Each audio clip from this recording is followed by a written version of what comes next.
title of this morning's reflection is Mindfulness and Compassion, the Buddha's Way. Mindfulness and Compassion, the Buddha's Way. And I'm sure some of you are saying, mindfulness, ayo, I keep hearing about this mindfulness.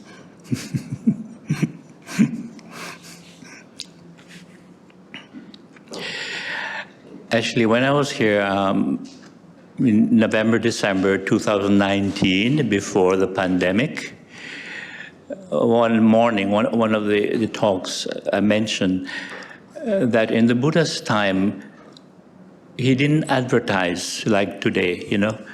Like next Sunday, we're going to talk about this title, you know, next Friday, this title, blah, blah, blah. Because that's the nature of our modern world.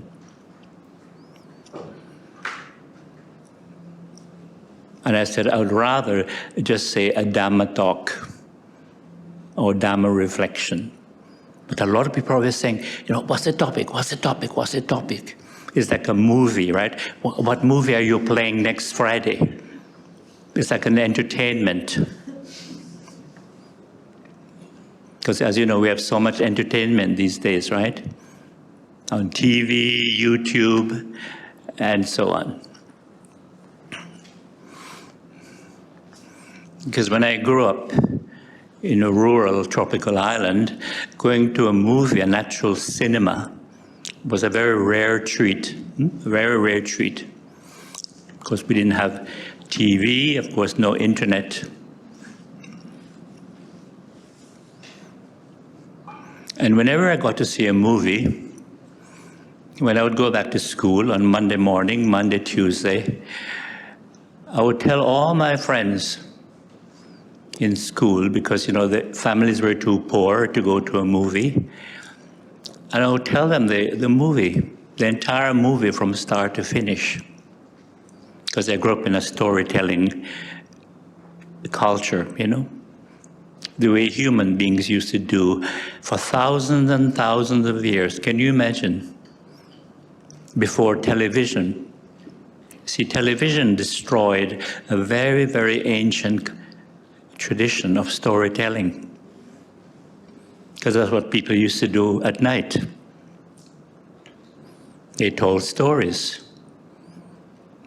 jokes, they sang songs, and if there was no electricity, you know, they would, around lamps, oil lamps, candles, sometimes a bonfire, and sometimes they would dance, they would get up and dance also.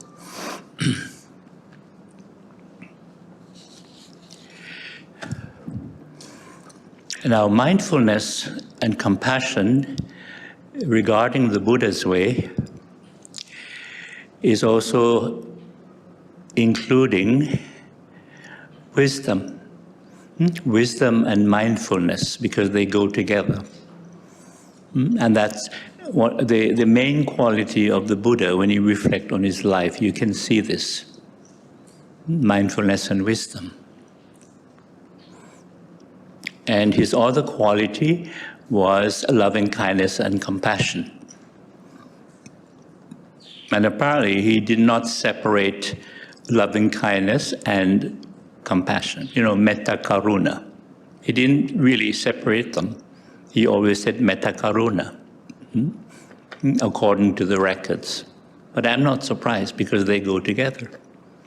Because if you have metta, you have loving kindness, you naturally have compassion. And when you have compassion, naturally, you have sympathetic joy, you know, mudita, which, as I said yesterday, is a great virtue.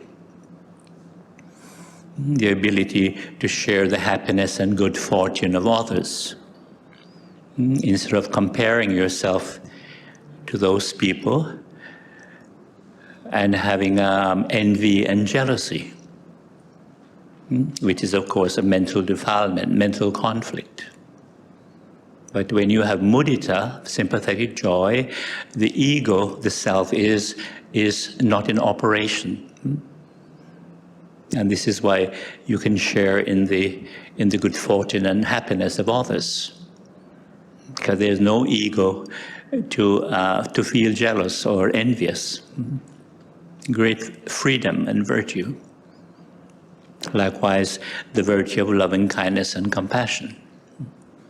Because the ego, the self, is not in operation. And the third quality of the Buddha is simplicity and renunciation. Simplicity and renunciation.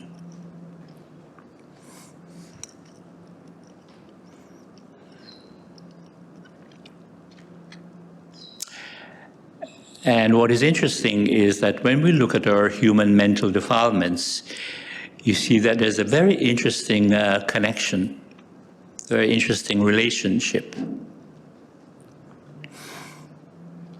And our human defilements are, as you know, our main one is ignorance and delusion. Ignorance and delusion. And ignorance is specifically pertaining to our strong attachment to self, to have a strong self-view.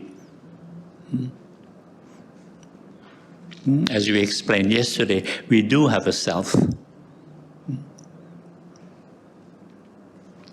But when we investigate the mind, we see that the self is only a conditioning in the mind. It's not something permanent, not something which is separate from nature, from society, from the world at large. It's not something which is independent, independent from the rest of, from society, from nature. And delusion, as you know, is something that our minds are constantly being subjected to. But most of the time we're not aware of it. Unless you suddenly get angry, or worried, or nervous, anxious. Then we can see the dukkha, the mental emotional suffering that comes from that delusion.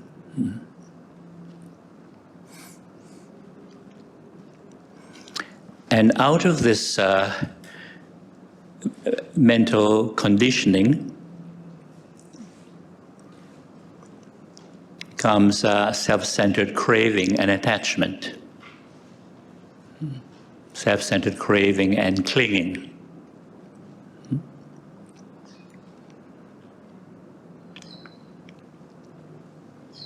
And from this ignorance and delusion comes our aversion, hatred and ill will, all our mental, negative mental states, which I've said before includes, hatred, jealousy, resentment, disrespect, and so on, ill will, and so on. So when we look at the Buddha's qualities and we look at our human defilements, we begin to see the connection, the relationship. And this is a wonderful reflection. And you can do it all, on a regular basis, because it really brings you to the heart of the Dhamma and Dhamma practice, and why we practice the Dhamma. We see that wisdom and mindfulness is the medicine, the antidote for ignorance and delusion. Wisdom and mindfulness is the medicine, the antidote for ignorance and delusion. Wisdom, right understanding, right view, overcomes ignorance.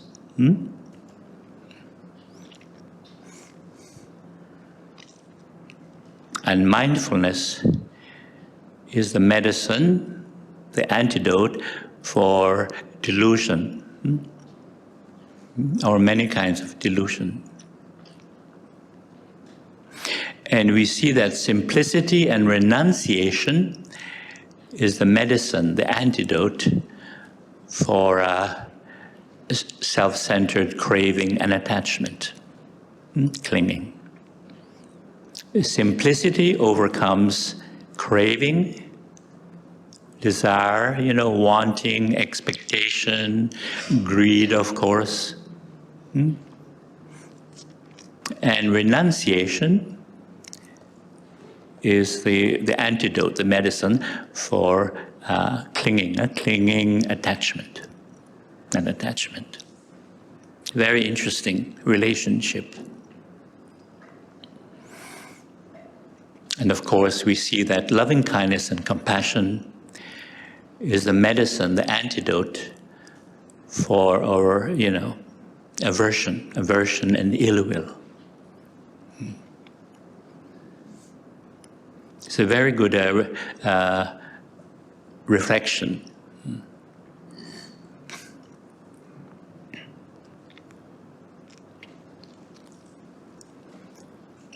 And the more our understanding deepens, we begin to realize that we also have Buddha nature. We have Buddha nature. We all have Buddha nature, which is awareness, sensual, present moment awareness and knowing. That is Buddha nature. So even though the historic Buddha passed away, over 2,500 years ago, the Buddha nature is still alive in us. And of course in the Dhamma. This is why before the Buddha passed away, and the monks and lay devotees who were not enlightened or did not have sufficient wisdom pleaded with the Buddha in great sadness. They pleaded with him not to die, not to leave them. How can we manage without you? The usual attachment, right? Emotional attachment. And the Buddha reminded them, have I not been teaching you the truth of impermanence? That everything has to change, even those that you love, and including all the material possessions that you're very attached to. It all has to change.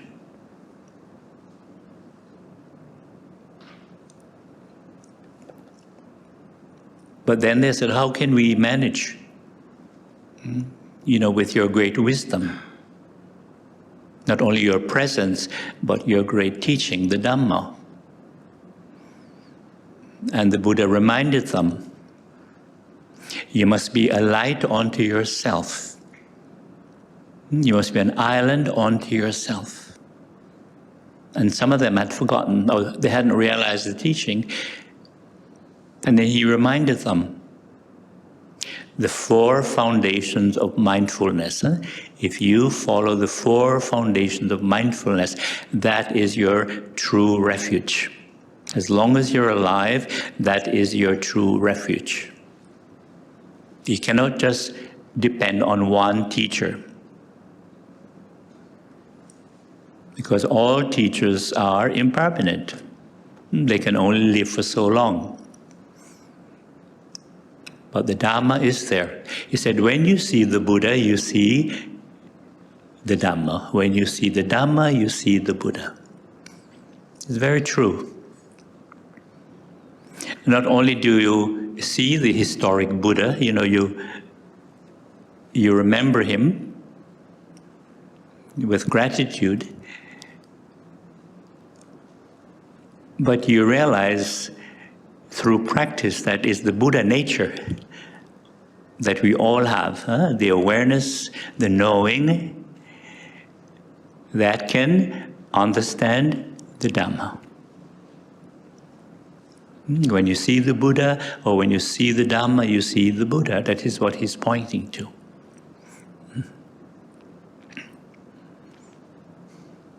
And interestingly, the Buddha did not, when he began to teach the Dhamma, It wasn't like he was teaching some new philosophy, some new doctrine that he had created. But rather, he was awakened to the truth of Dhamma. You see the difference? He was awakened to the truth of Dhamma.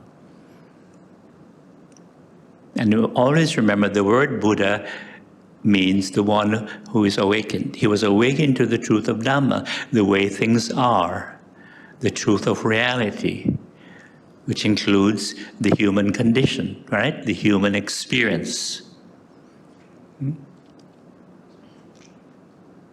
Human problems, human challenges, and dukkha.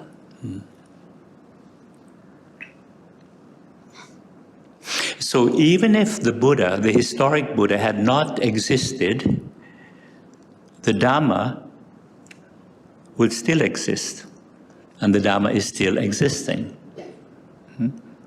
as long as they're human beings.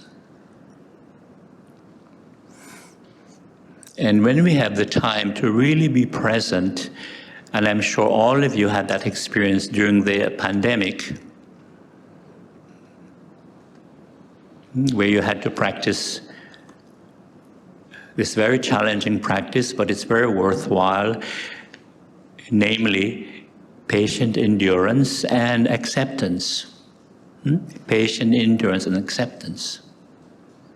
It's a very challenging practice, but it is worthwhile in the end.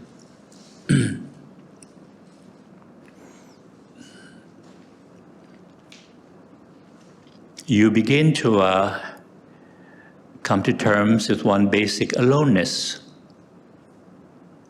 Not loneliness, but aloneness. Because we are alone, whether we like it or not. It's just a natural fact. Even if you're living with people, or you have a marriage partner, you're still alone.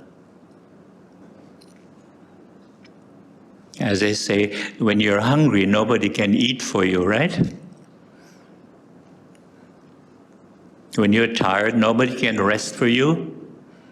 When you have to go to the washroom, nobody can go for you.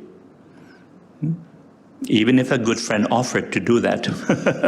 You sit there, I will do it for you, because I'm so kind. Right? It doesn't work that way.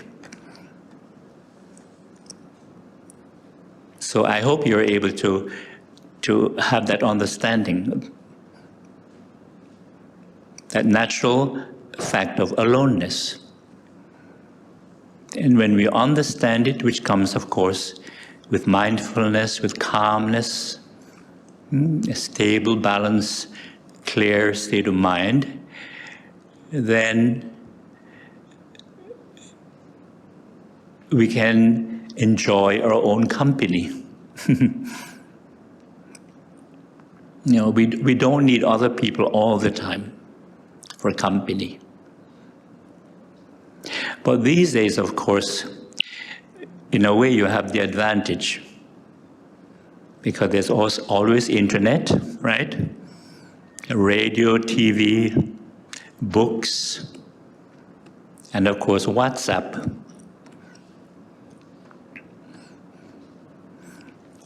But that's only if your smartphone is working. But if it's not working, or you have a power failure, then you can't use TV or internet. And in Sri Lanka, I had to be patient with the power cuts. And not just 1 hour or 2 hours. Sometimes there were like 5, 6 hours. No power. So I had no choice but to practice, again, patient endurance and acceptance, just not having power. And you can imagine what people in Malaysia and Singapore, how they managed before electricity was invented in this climate. You remember the hand fan? That's right. And the Chinese used to have these beautiful hand fans. I'm curious, when was the last time any of you ever used a hand fan? Right? So in a way you're fortunate, but at the same time too, you've been very pampered. You've been very pampered.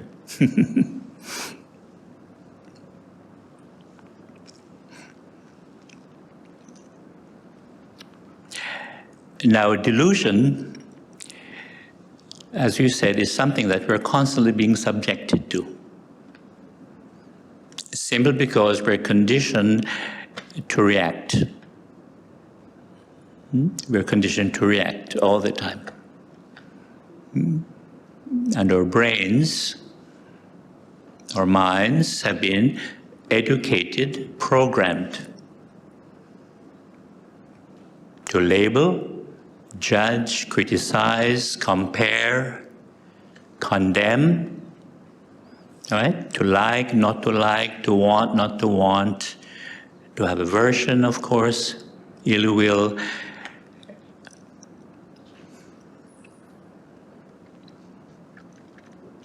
And initially we don't see this as delusion. And we don't realize that we're conditioned, we've been programmed to react. We don't see it as normal behavior, right? But it's a source of delusion. Especially when, we get angry, upset, afraid, anxious, and so on. Then you can see it. Or somebody criticizes you, or say unpleasant things, and you get upset or angry, then you can see it. You can see the delusion, the upset. And for some people, initially, they don't realize that they are being deluded, right? Because we tend to just react to that person's anger or unpleasantness, and we get angry at them also. So then both of you are deluded. You're acting out of delusion. But when we begin to be more mindful, we begin to see this. That our reactions, our conditioned reactions, often make us deluded and suffered.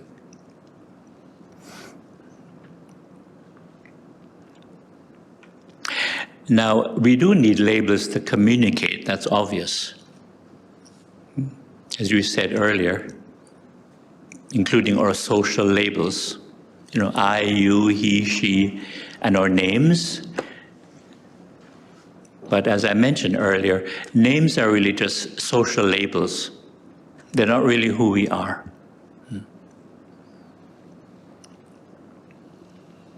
And I know in North America, people become very attached to their names. They identify very strongly with their names.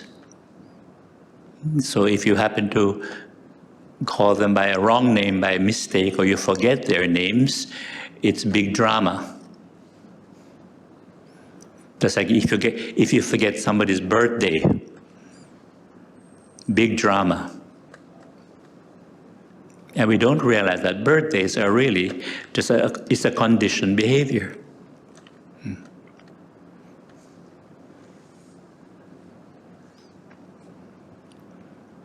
And this is why the Buddha, one of the teachings of the Buddha, was not only finding a cure for sickness, aging, and death, but he also found a cure for birth. Maybe later I'll share this reflection with you. It's very profound. And of course, initially it's very mystifying. How can the Buddha find a cure for birth? And how can he find a cure for sickness, aging, and death? Because as you know, his physical form had to experience sickness, aging, and death, right? So the cure he found was a mental, psychological cure. based on his profound insight into no self, empty of self, no self, anatta. Very profound. But when you reflect on it, with calmness, then you understand this profound insight and reflection. And it's very liberating.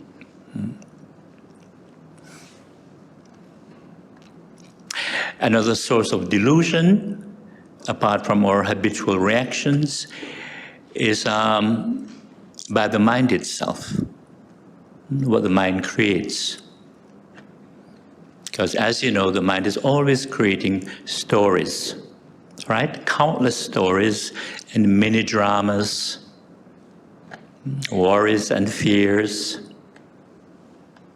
soap operas, like the Korean and the Hong Kong programs that you're watching now. Yeah, I heard that the Korean ones are very popular now, right? The dramas, yeah, they're very popular. The mind is like that.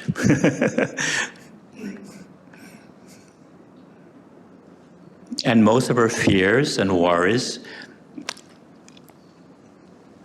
are an aspect of delusion, mental delusion, from thinking itself, and the power of the imagination, right? Because you can worry and you can imagine so many things. This might happen, that might happen, what if, what if this, what if that. But it's mental delusion. But fortunately, with mindfulness, reflection, we can overcome this delusion. But it's very strong, very strong. And we said yesterday, our conditioned habit, that conditioned fear of ghosts and spirits, right? From childhood, it's a very strong conditioning.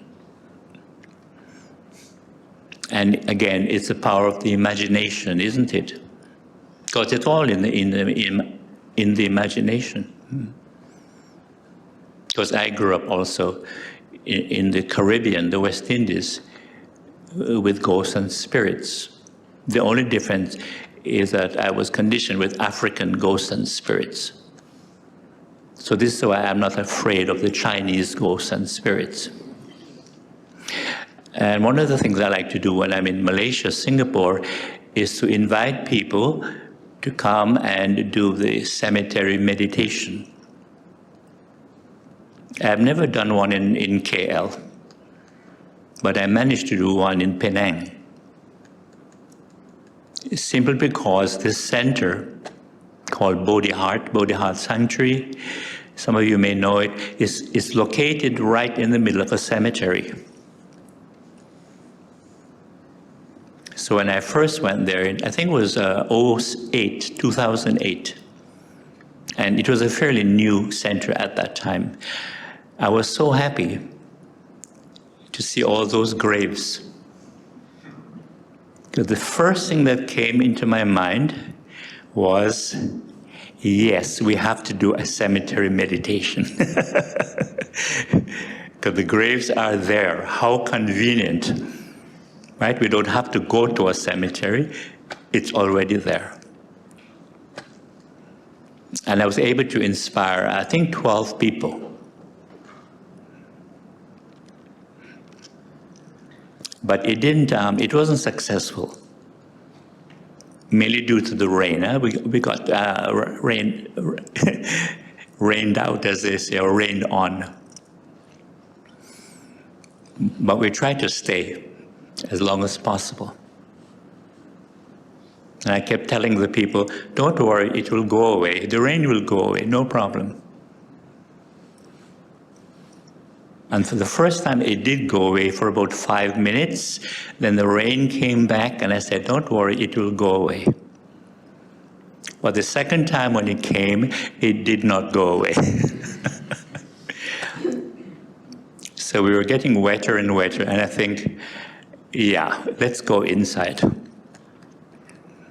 So in the end, the ghosts were actually laughing at us. These silly people sitting in the rain, what are they trying to prove? But in Singapore, we were more successful. because the center where I was staying, they were very organized, and they encouraged their members that this is your great opportunity. This Bhante has come from Canada and he's offering this opportunity to overcome this childhood fear of ghosts and spirits. This is your one chance. You must take the opportunity. And it was very successful. I think we did 2 or 3 cemeteries.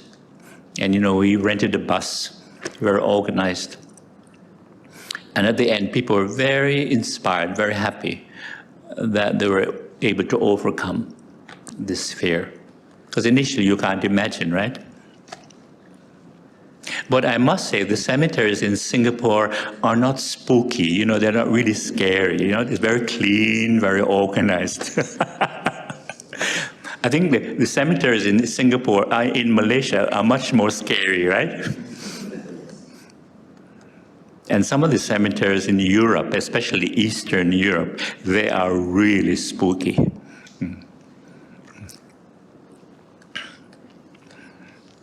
But still, if you have this fear, whether a cemetery is spooky or not, the fear is still there, right? The imagination is still there. But again, it does take awareness, mindfulness, to overcome this fear.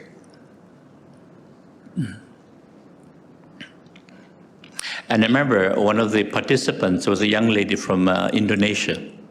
Because, you have a lot of Indonesians working in Singapore, and they also study in Singapore. So I told people, you sit here, you sit here, you sit there.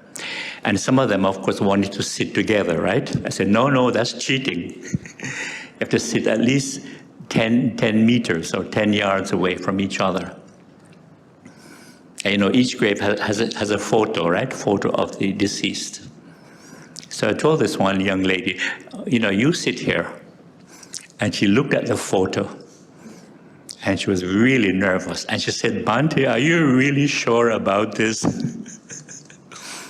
I said, don't worry. The ghost is not going to complain. He's not going to complain. But she wasn't convinced. And she said, Bhante, but suppose I tried all the practices that you suggested and it doesn't work. What to do? How to manage? And just very quickly, this thing just came off my head, and I said, sing the happy birthday song. Happy birthday to you.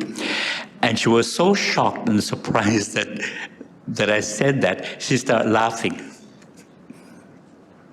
And because she started laughing, you can imagine the nervousness, the fear went away.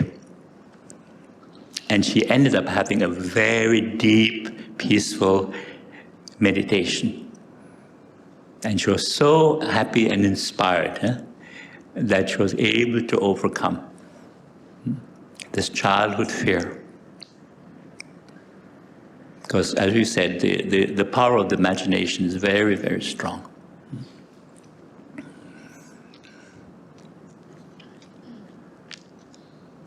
And we're also deluded by our memories, especially unpleasant memories. Right? We can all relate to that. We all have unpleasant memories. Good memories, unpleasant memories. And as you know, you can remember something that happened a long time ago. And you can still get upset by that memory. Because there's just the nature of the mind. It's so powerful. Especially if you have a good memory. And sometimes you see that a good memory can be a blessing and it can also be a curse, right?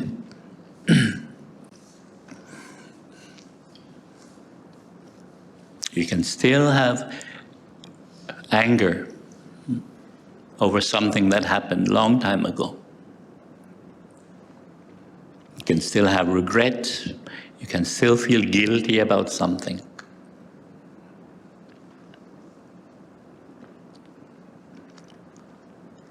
And those unpleasant memories, they can seem so solid, right? So permanent, so real. But when we apply awareness, present moment awareness, mindfulness, we begin to see that those memories, although they seem solid and permanent, but in fact, what they are as an actual experience in the present moment are only thoughts and images. Only thoughts and images that are happening now, in the present moment. That's all. Only thinking, thinking, thinking. And it's very liberating when we realize that. Of course, you cannot completely erase, all those unpleasant memories, unless you have Alzheimer's. But at least when they arise, we can deal with them skillfully. To know that they're only thoughts and images. And they are impermanent. You look at them and you let them go.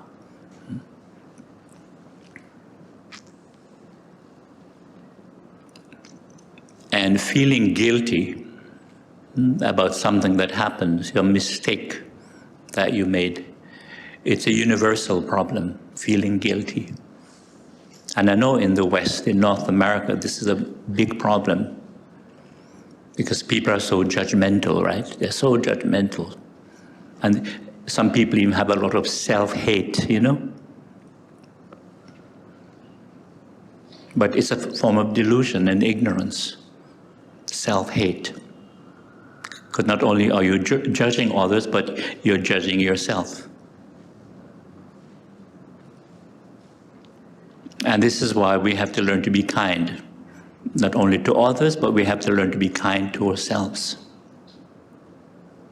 Because sometimes it's easier to forgive others than to forgive ourselves, right? Because we take ourselves too seriously. We take ourselves too seriously, which is an aspect of ignorance. We're too attached to self. So really, it's not the self that is a suffering, but is the attachment to self.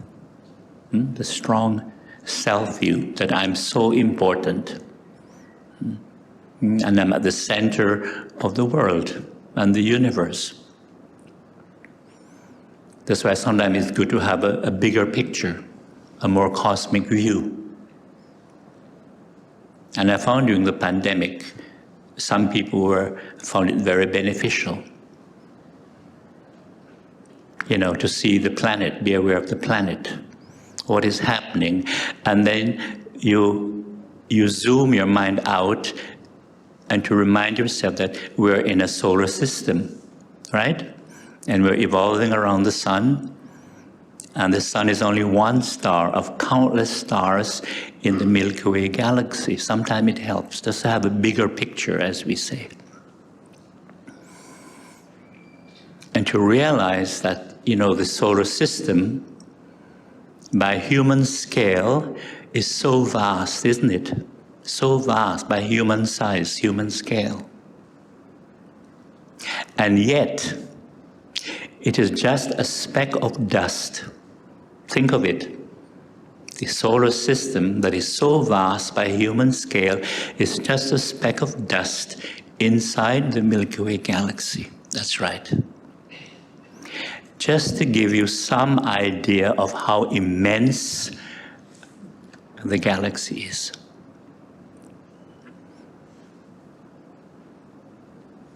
Now in KL and Singapore, you won't have that opportunity to see the Milky Way galaxy, right? You have to go to somewhere where there's no light pollution. I think the best place in Malaysia is, what's it called, Negeri Sambalan, the park in Pahang State, right? And you can climb up. Lots of students go there camping on holidays, and you climb up the hill. I think there you can get a good view of the Milky Way galaxy. And I was very fortunate that I had the opportunity to see the Milky Way galaxy on several nights, not just one night. where you could lie down and really expand your mind out into the galaxy. And of course, it's good to lie down, otherwise you strain your neck, right, when you look up. But when you lie down, you relax, and you can expand your mind out into the galaxy. I think one of the best places is Australia. Of course, you go outside the city, right? Outside the urban areas where all that light pollution, and there you get very, very clear skies of the stars and the Milky Way. You can almost touch the stars there. It's so clear. And it's dry, it's a dry atmosphere. And what is interesting too is that when you first see the Milky Way galaxy, it appears as a two-dimensional image. Just flat. You just see it as a flat image. But when you relax your mind, and your mind becomes more spacious, open, because awareness by nature is spacious, right? For example, it is because of awareness that we're aware of the space in this room, right? And when you go outside, you can be aware of the space, like the sky, and so on.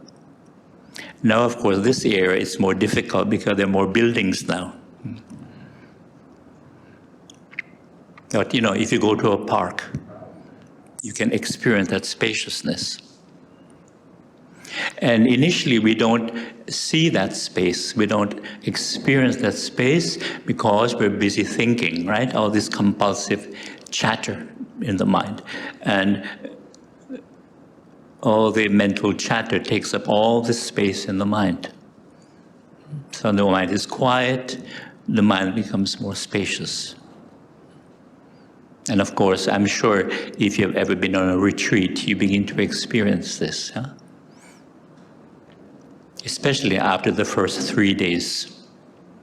Because, when you're living a very busy life, when you go to a long retreat, say 10 days, 2 weeks, it takes at least 3 days to really calm down and to appreciate the present moment. And you've locked away your smartphone. Actually, when you go on a retreat, you have to hand in your smartphone. And you can imagine part of the practice initially is to observe the craving to check your smartphone, right? I gotta check the messages. They're the most important thing in the world. And if I don't check them, the end of the world is going to come, right? That's the nature of attachment, right? The addiction, that's the nature of addiction. Very powerful delusion. It seems so important, right? But actually, most of it is not important.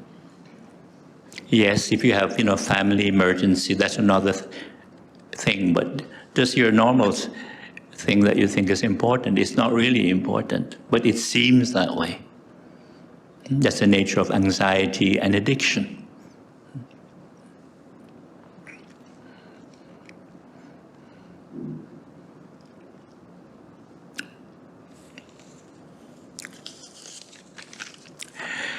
The goal in meditation, in mindfulness practice, is not to control your thoughts, your mental activity, but rather it is to stop letting them control you. When you think too much, you only create problems that are not there. Worries, fears, anxieties, imaginings, and so on. We train our mind to focus on the present moment and to let go of unnecessary and compulsive thinking. Nothing is permanent. Whatever arises in your mind is only impermanent, constantly changing. Just temporary mental states, changing conditions of the mind. Do not stress yourself out too much, Because no matter how bad or unpleasant the situation is, it will change. I remember, when the pandemic first started, one of the first things that I thought about that was I reflected on, this too shall pass.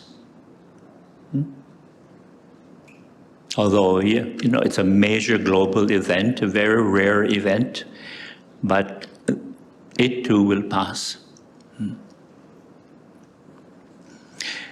Did any of you before the pandemic read or see a documentary on the previous pandemic? It was called the Spanish flu. There are documentaries about it on YouTube. Did any of you watch that documentary? I guess not. It was in 1918, 1918, and it lasted about 3 years too. The Spanish flu. I would suggest you watch it, because now you can relate to what a pandemic is. And it started towards the end of World War I. So you still had a lot of soldiers, going back and forth on ships. That's how it spread, the virus spread. Because in those days, you can imagine there were no international flights, right, like today. And even young soldiers, they were vulnerable to the virus, not just elderly people or people with certain health conditions. Even the young, strong, able-bodied soldiers were very vulnerable to that virus.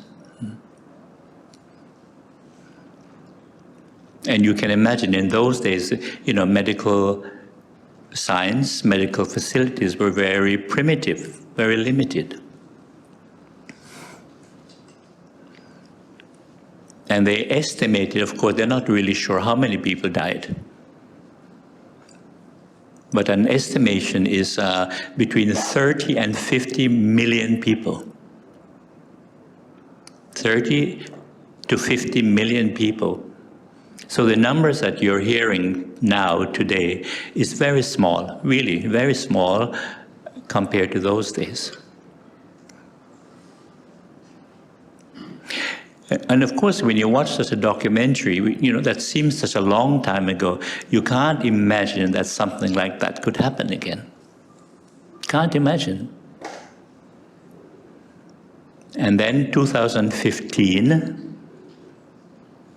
Bill Gates, Bill Gates, the famous Bill Gates, he gave a talk on TED, those TED Talks on YouTube. Have you seen that video? I would suggest you watch it. As education and reflection. He gave a talk on TED, 2015, where he was predicting another pandemic. Because, he knows a lot of experts, who study this type of thing. And they were giving him this information, and he gave this TED talk. Did anyone believe him? No. Absolutely no, right? Because you can't imagine something like this could happen again. Or you don't want to believe that it's possible, right?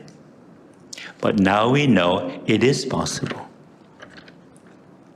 But of course they're rare, every 100 years or so. And it is very, very likely that in another 100 years, or 80 years, 90 years, that there will be another global pandemic. These things happen. And if you ever read about European history, right? They have a long history of not global pandemics, but serious epidemics, where a lot of people died with very primitive, medical science.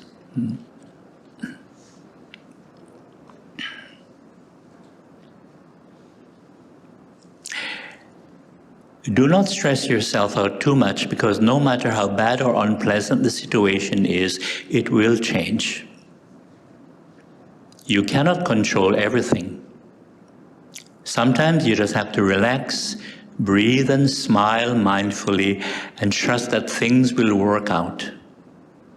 Let go a little and just let life happen. The planets are still revolving around the sun. And remember that the universe is unfolding as it should. The universe is unfolding as it should. Everything changes.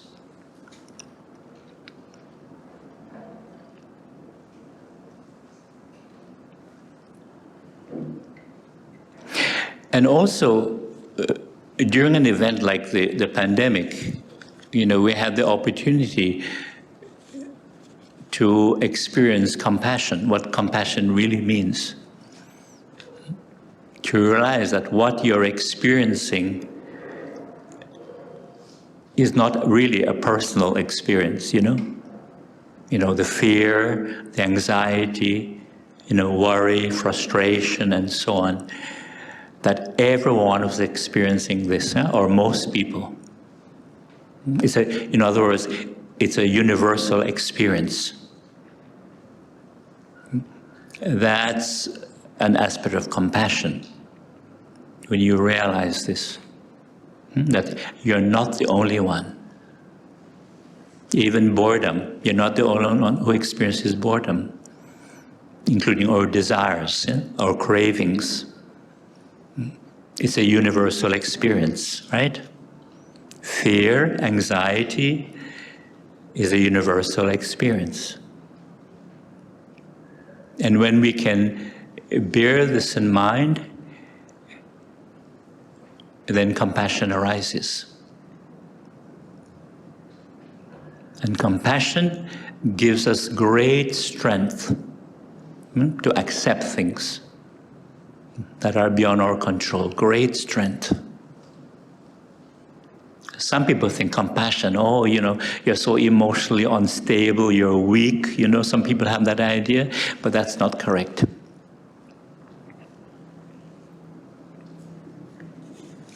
Once I did some volunteer work in Calcutta. I think I mentioned this briefly yesterday, at the home of the dying destitute, sick and dying people. It was founded by Mother Teresa, the famous Mother Teresa of Calcutta. And I went there after she had won the Nobel Peace Prize. And I didn't get to meet her because, she was so busy and so on. But I really admired the people there, the other Roman Catholic sisters and volunteers and so on. And these people are found on the streets every day. They have an ambulance. They go around and they try to rescue some of these people. They're just very sick, just lying there. They have no friends, no family to take care of them. And in that Hindu tradition, they just say, pas karma, pas karma. That belief that, they're in that condition because in their past life they did bad things and now, they're paying for it. Karma ripen, as people like to say in Malaysia.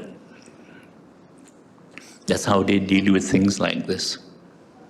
Or if somebody's on the street, even as a poor beggar, they will say, yes, in my past life, I did bad things and now, I'm living on the street, so I have to accept that.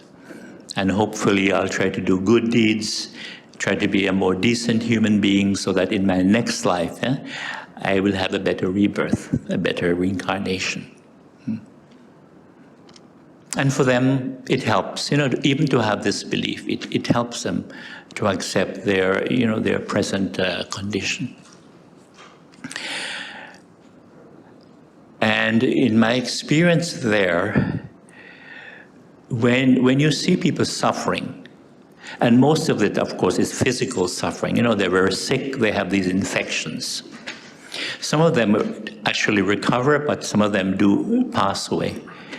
But at least they have the the care, the human touch before they pass away. Because this place is not really to cure them, but it really, to help them in some way.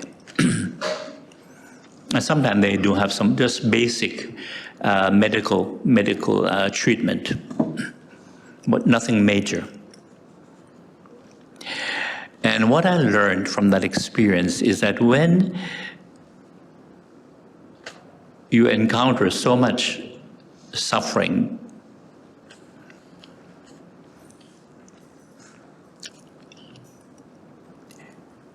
naturally compassion arises.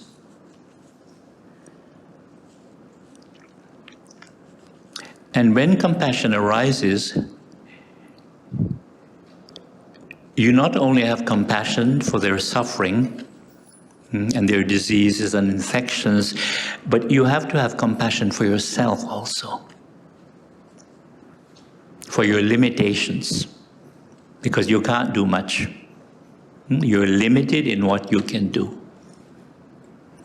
Because initially, especially, if you come from a modern developed country, you have the idea initially, very naive, that I'm going to come to Calcutta and I'm going to save all these people. I'm going to take them off the streets, put them in nice homes, give them TV, internet, nice makan, and so on. Because that is what you're used to. But when you go there, very quickly you realize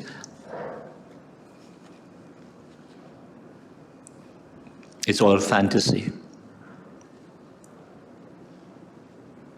So that's part of compassion and wisdom.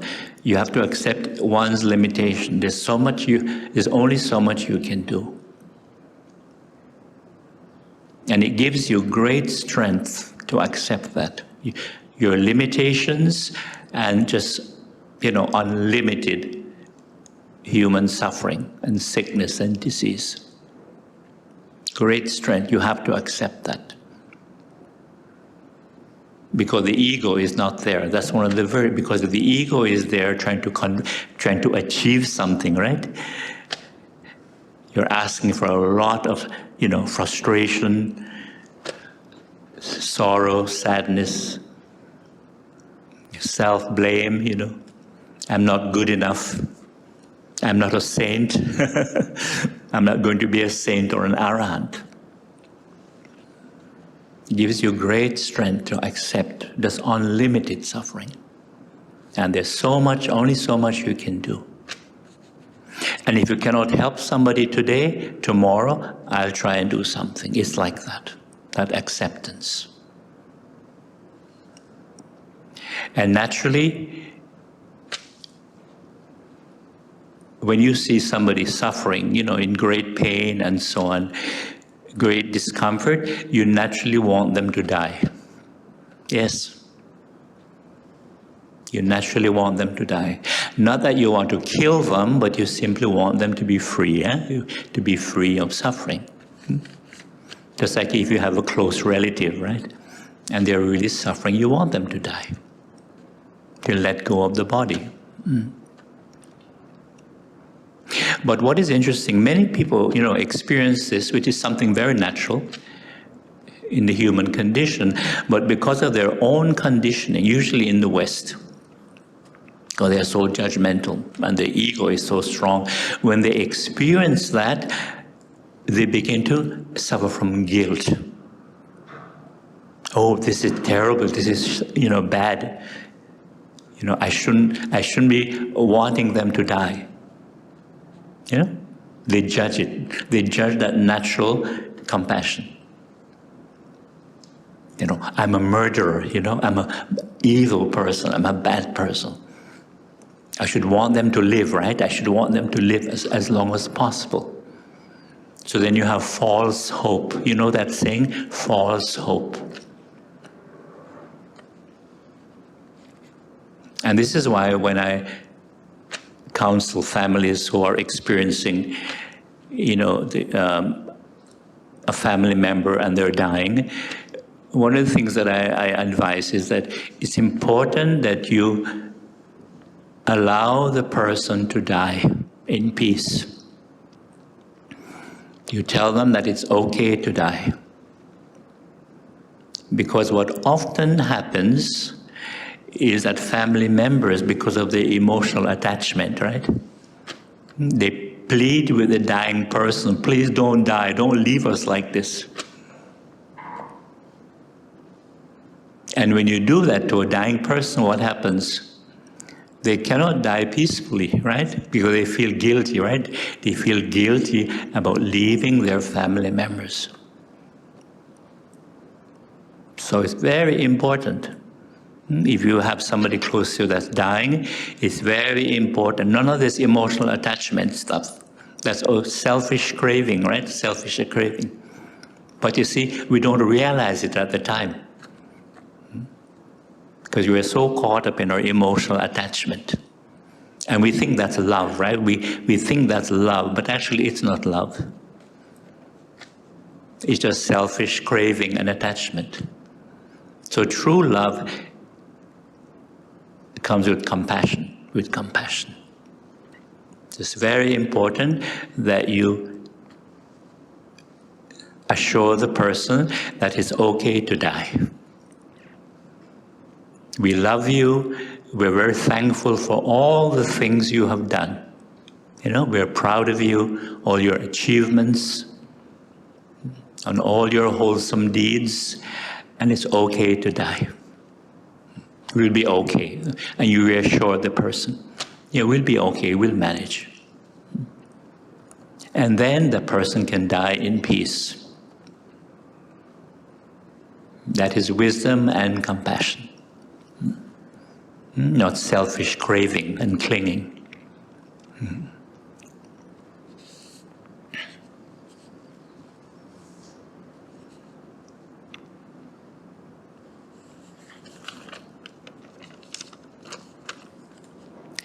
The world is in a very agitated state.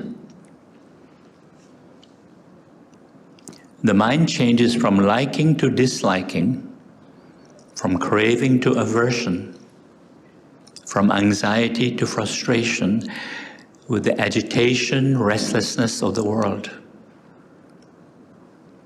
If we can learn to make the mind calm and peaceful, it would be the greatest help to the world. The mind changes from liking to disliking, from craving to aversion, from anxiety to frustration, with the agitation, restlessness of the world. If we can learn to make the mind calm and quiet, it will be the greatest help to the world. I'd like to read something that I wrote, because sometimes I do postings on Facebook. And when the pandemic started, first I was here, before lockdown, of course, and then I visited two Malaysian friends in Perth, Australia. And it was still very calm, you know, low risk, no lockdowns, schools were still open. This was in March. So I did this posting. This was my first posting when the pandemic started. During epidemics and pandemics, which have been affecting human civilization for many centuries, people will get infected and some people will die due to certain conditions. It is just the way things are. Birth, existence, and death are just parts of a process in a much vaster and timeless reality. Birth, existence, and death are just parts of a process in a much vaster and timeless reality. We might be better prepared than before, but our modern medical technology and facilities have their limitations when numbers get overwhelming. We can only try and do our best and be humble and learn to accept the fact of death, which no one can escape from. Death is 100% certain. An invisible virus is causing so much disruption and havoc around the world. Imagine an invisible virus. Human beings like to think that they know everything and that they have the answers for everything. And the news media hype and scare is making the situation worse, creating more fear, anxiety, panic, and confusion. So this is indeed a good opportunity to meditate, to practice mindfulness, present moment awareness, to bring our attention to the present moment, to keep calm and reflect on the three facts of existence: constant change and impermanence, unsatisfactoriness and uncertainty, and the absence of a permanent, separate self. There is only this body-mind process, rupa nama, only earth, water, heat, air, and space. Only earth, water, heat, air, and space. And while we're alive, there's also the consciousness via the six senses: seeing, hearing, smelling, touching, and thinking. And at a deeper level of reality, reflection, they are atoms, otherwise known as cosmic energy, because everything is composed of atoms. And you may recall the first law of science. Energy cannot be created or destroyed.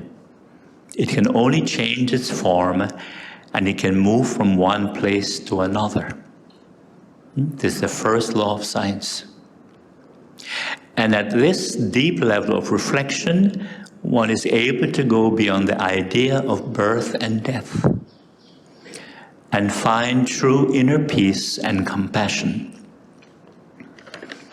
Compassion becomes real and meaningful when we recognize our shared humanity, our problems, challenges, and conflicts. It is compassion which gives us inner strength and peace to accept the things that are beyond our control. What we can control, however, is how we handle and respond to the current global situation. Mindfulness, present moment awareness, helps us to have a more stable base of presence and attention and clarity, so that we can be more calm and patient, kind, humble, and thankful during these times of uncertainty, frustration, confusion, and anxiety. We can learn to be at peace with ourselves, coming to terms with our basic aloneness, being simple and content with what we have, and not seeking temporary pleasure and happiness in shopping for new things. Appreciating family and friends, helping others when we can, and appreciating nature, the natural environment. Trees, birds, plants, flowers, in the present moment. Present moment, wonderful moment. Breathing in, I smile. Breathing out, I smile. Peace, calm. There is gratitude, just being alive.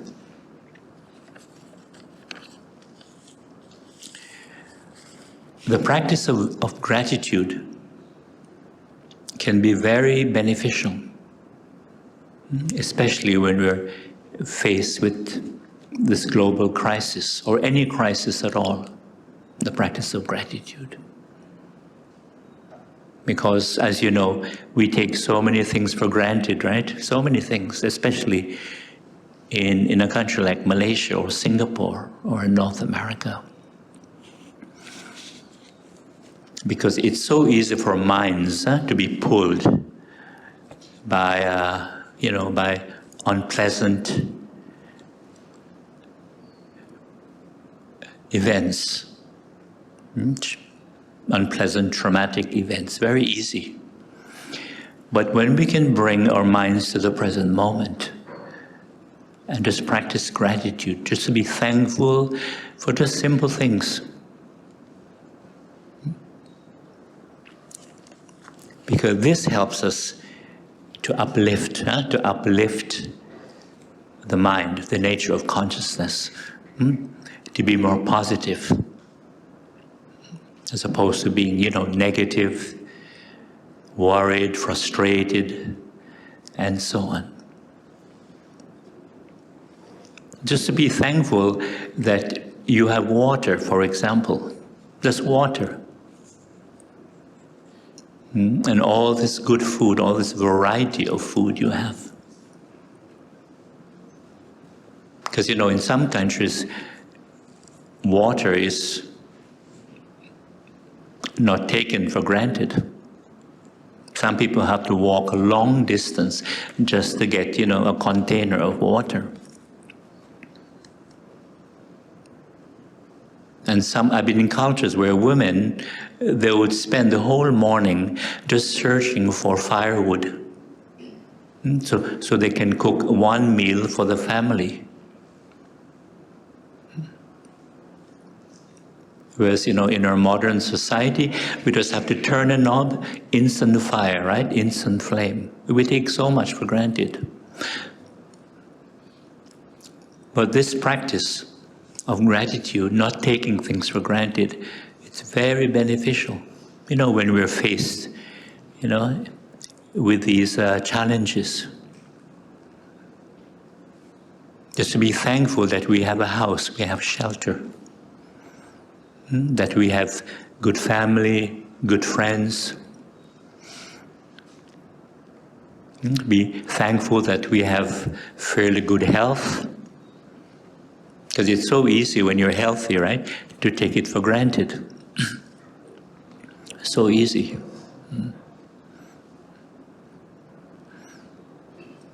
And when you get stuck in the traffic, the KL traffic, breathe and smile. If you're feeling yourself getting impatient, right, frustrated, breathe and smile and be thankful that you have a car, you have a vehicle, Just be thankful. And just think about the traffic congestion in Jakarta. It's much, much worse than KL. And I experienced it 3-4 years ago. Because you're talking about between 16 and 17 million people just in Jakarta. So you can imagine how many vehicles. And if people can't afford a vehicle, they have a bike, a scooter. So there are countless scooters. And the traffic congestion, you should see them weaving through all this stranded traffic. But what impressed me so much about the people in Jakarta was how patient they were. Well, normally they're more relaxed. Just like when you go from Singapore to Malaysia, right? You realize how much more relaxed Malaysians are compared to Singaporeans. Well, you go to Jakarta or Indonesia, they're even more relaxed than KL. I guess like rural Malaysia would be like that. They're calm, they're patient, and they realize, common sense. They realize if you're not calm and patient, you go mad, right? So you might as well just be calm and patient and smile. Because it doesn't matter how angry you get when you shout and scream, and some people like to honk their horns and make a lot of noise. That doesn't help. It doesn't help how much you shout and scream and honk your horn. You're not going anywhere until, the traffic clears. I was really impressed by their patience. We call it common sense.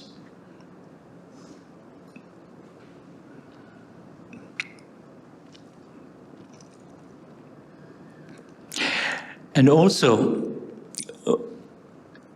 with this practice, this Dharma practice, we learn how to be. Just be, be, learning how to be.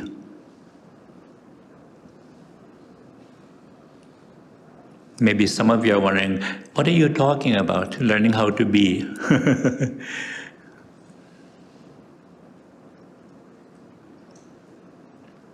It means just being calm and relaxed and just being comfortable in the present moment. Because you see, we're supposed to be human beings, right? But these days, very rarely, we are really human beings. But rather, we're human doings, right? You understand? I have to be always doing something, achieving something, right? I have to be busy. And if you don't have to work, I have to be buying something, shopping. North America, shopping is a big deal. There's an old saying, I think, therefore I am. Some people say, I shop, therefore I am. Shopping. That's the real meaning of life is to shop. Got to be shopping. And now I'm sure that attitude is the same here too. And in Singapore, of course, because you have so many shopping centers, so many things to buy, not enough time and not enough money. But the experience of being is very profound practice, just learning how to be. Because when you're busy, the present moment has very little meaning, right? Very little meaning. You got to do something. And if you're meditating, I got to achieve enlightenment, or I have to become, bodhisattva, or I have to become arahant. There are some practitioners, including monks, they have that anxiety and the fear, of course. This is my one opportunity. Now I'm a Bhante, I have to achieve enlightenment. I have to become arahant. So naturally with that craving, there's a fear of not achieving, right? The fear of not achieving enlightenment. But coming to that state of being, that quietness, that stillness, it is so peaceful and it is timeless. It's so beneficial when we can experience that state of timelessness. Because we're so governed by time, right? We are slaves to time. But really, there's no such thing as time, on the profound level. But we can experience it, but of course, we need, a quiet place.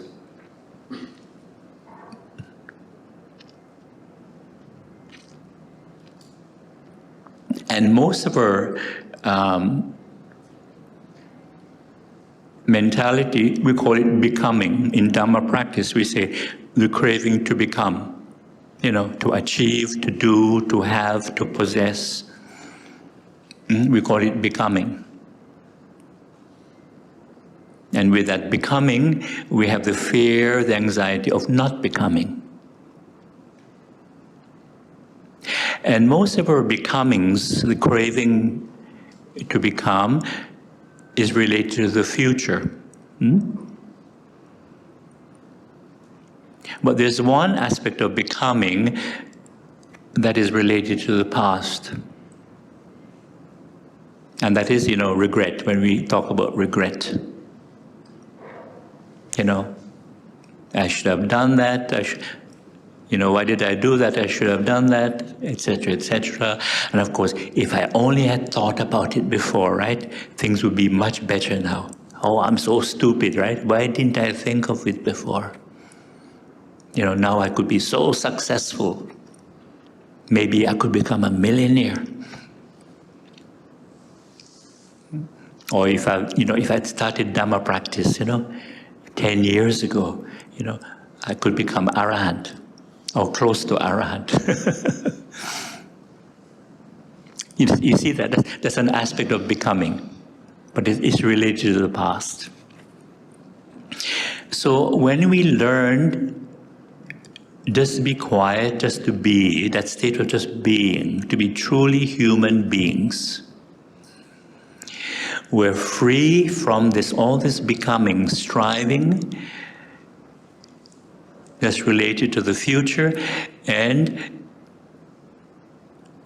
the becoming related to the past regrets, and so on. So in other words, the state of being, we're free from time, from future and past. And we experience that state of timelessness.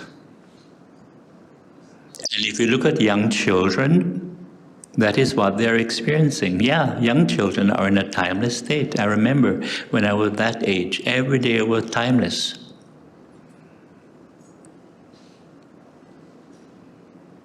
And you watch plants, animals, and trees, how still they are. Look at your dog and your cat. Unless they want food, they're in a timeless state, right? So that state of being, it's very liberating. That actually is an awakened state. Forget about becoming enlightened or becoming an arahant, just learning how to be. Yeah, you're free from time. And that striving, becoming, and the fear of not becoming, not achieving, and so on. Very peaceful. And in that timeless state, we're in touch with the timeless state of the universe, the timeless dimension of the universe. Because the universe is timeless. No beginning, no end. Always was and always will be. And the amazing thing is that when you experience this, you realize you're not separate from the universe, just like you're not separate from nature. It's only our thinking, right, gives us the illusion of duality and separation. We're actually aspects of the universe. In this temporary physical form, this body-mind process, being aware of itself. We are aspects of the universe in this temporary physical form, being aware of itself. I try to share this when I'm in Singapore.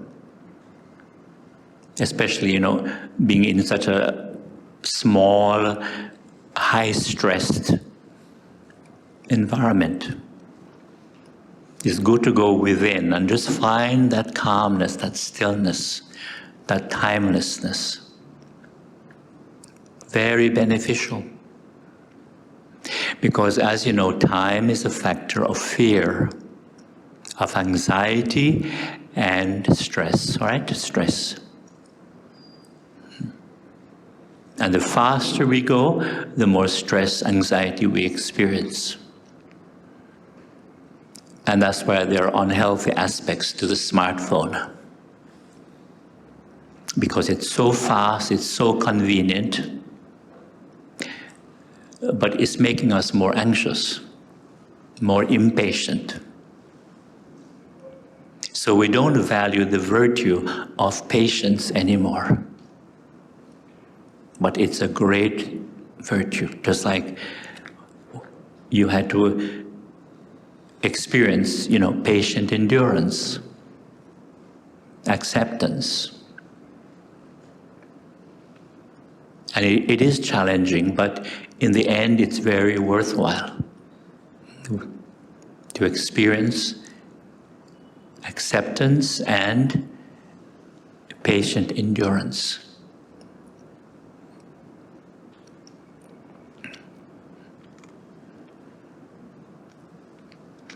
And that's why looking at nature is so important.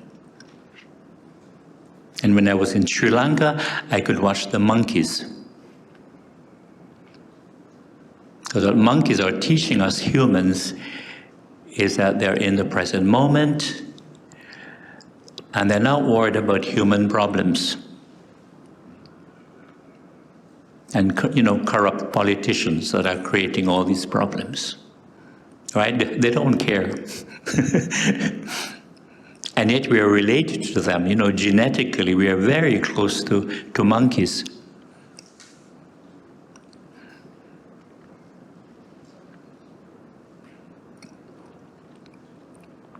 Just like being in this horrific traffic jam in India, because the traffic congestion is getting worse and worse in India because now millions of people can afford cars, right? And the traffic jam is just, unbelievable. Sometimes even worse than Jakarta, because you have more people in India.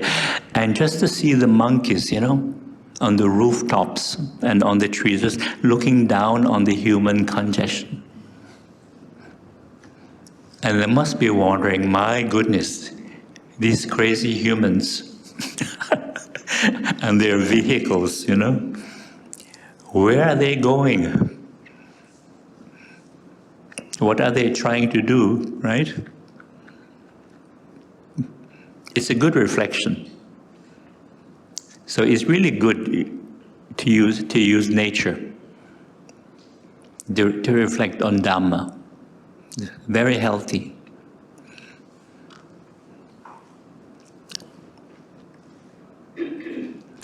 Now it's time for a mindful lunch. So of course, after lunch we can, if you have any questions, we can have an informal discussion after lunch. So of course, try to eat mindfully in silence. And as you know, when we eat mindfully in silence, it's very peaceful. And we can really appreciate the food, right? Because your focus is on eating, tasting, chewing, and so on. So we continue after lunch.